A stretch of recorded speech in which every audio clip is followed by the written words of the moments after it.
Ephrael Stern is a powerful sister of battle, and in the current lore is called a the saint. Just the saint.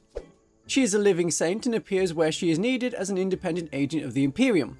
Sister Stern's story was first told in Inferno magazine and has had very few modifications since then. Ephrael Stern is unusual in that she is a psychic. Nope.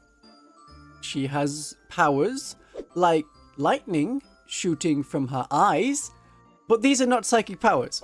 And on the tabletop, they have never happened in the psychic phase, so they're not psychic powers, and in 10th edition she does not have the psychic keyword. Not a psyker. And if you want to know more about how to use her on the tabletop, I have a video on my channel to help you do that. I'm a Sisters of Battle player and make videos with advice on how to play them. When looking into her lore, I knew that Ephrael Stern got her powers from sisters in a convent, but I thought it was like the power of friendship, and then in 40k fashion it was grim when they all died afterwards. I was not expecting this. And if I had to learn about it, then so do you. So, Sister Ephrael Stern was a pretty normal battle sister.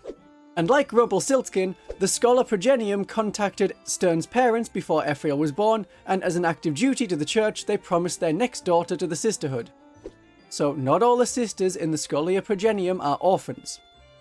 But Stern never knew her parents. She was just dropped in the donation dish as it was passed around in the church, and was raised, most would say trained, in the Scholia Progenium and chosen to be part of the militant wing of the ecclesiarchy in the Order of Our Martyred Lady. Ephrael was good at it and quickly became one of the Seraphim elite, and a Seraphim superior on top of that. She loved to fly, and she loved her beloved sisters.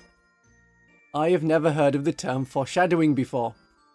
You may have thought that the elite of the Adepta Sororitas were Celestians, but the Inferno magazines where this story first came out were published in early 3rd edition.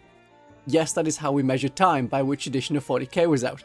And at this time, there were no Celestians. Codex Witch Hunters wasn't published, and in the 2nd edition Sister of Battle Codex, the bodyguard for a canoness were just Seraphim without jump packs and carrying bolt guns. Also, Celestians with bolt guns are gone from 10th edition of 40k, but I don't mention this every time I talk about sisters. Just most times. Anyway, Stern went on a mission to investigate why a convent of the Order Pronatus, the sisters that guard relics, had not been answering their phone. On the world of Parnis, the Slaanesh great demon Asteroth had tried to make suffering more efficient.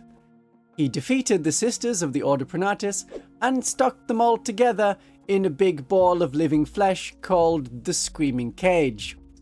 It's a cage, but it's made of flesh, and it screams. Yeah. You know how you can be so close to someone that they feel like your sister? This is too close. You are inside one another. Your thoughts are her thoughts, you lift your arm and her leg extends instead. Side effects include sharing every sad thought and all physical pain. Unexpected side effects include sharing faith.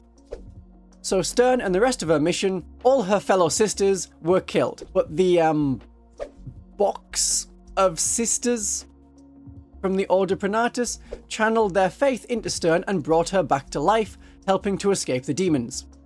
So sisters from Our Martyred Lady have been resurrecting even before Celestine made it cool.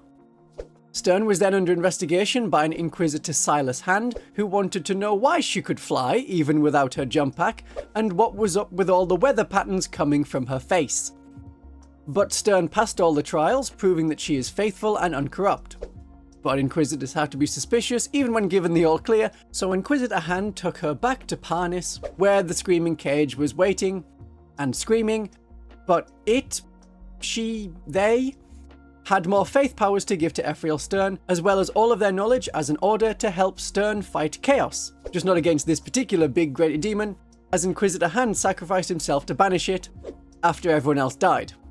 Standard Sisters of Battle lore, really. The Cage of Flesh also died. You can't fix things like that in 40k. And Stern was once again the only one to walk away from Parnis.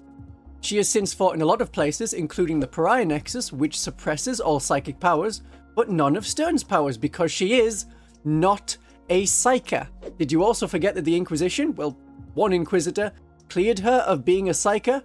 She is not a psyker. And then she met an alien called Kaiganil, and they became best friends. Nope. nope, that is the end of the story. Just before that, Ephrael Stern is not a friend of aliens, she is a very good girl. And don't feel scared of a demon turning you into a cage of flesh. It's not like when the killer is now out to get you because they found out that you just watched the film that they are in. Sleep well, my darlings.